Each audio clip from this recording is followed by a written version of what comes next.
25 সাল পর্যন্ত তার পরীক্ষা নিরীক্ষা গবেষণা করে তদন্ত করে দেখছে তার জীবন হয়েছে সততা। তিনি যা ইনকাম করছেন 100% সলিড, এর মধ্যে কোনো অবৈধ ইনকাম নেই। এবং তিনি রাষ্ট্রের গুরুত্বপূর্ণ দায়িত্ব মানে এমপি পদে গেলে বা মন্ত্রী হলে তিনি সরকারি অনুদান 1 টাকাও তা চুরি করবেন না। তিনি যে টাকা বাজেট পাবেন জনগণকে বলবে আমি এই নদী খনন এই খাল খননের জন্য এই কয় টাকা বাজেট পাইছি, কাজ শেষে বলবে এই কয়টা খরচ হয়েছে এই কয়টা বাইসে গেছে, ওইটা আবার সংসদে ফেরত দেবে। সেই রকমভাবে তৈরি করা হয়েছে কৃষ্ণনন্দীকে। এই জন্যই আপনিও যদি এখন থেকে জামাত ইসলাম করেন, আপনি যদি যোগ্যতা অর্জন করেন যে আপনি মেম্বার হবেন এবং মেম্বার হওয়ার পরে আপনি জনগণের চালের কার্ড, আপনি বিধবা ভাতা এগুলো কিছু কিছু আত্মসাৎ করবেন না।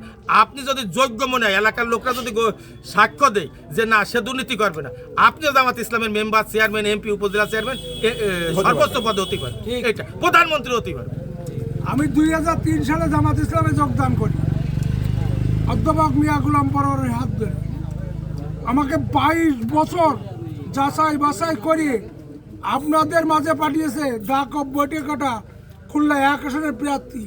কেন হিন্দু মানুষ হিসাবে পাইল? আমার সততা নিষ্ঠা আদর্শ আছে বলে।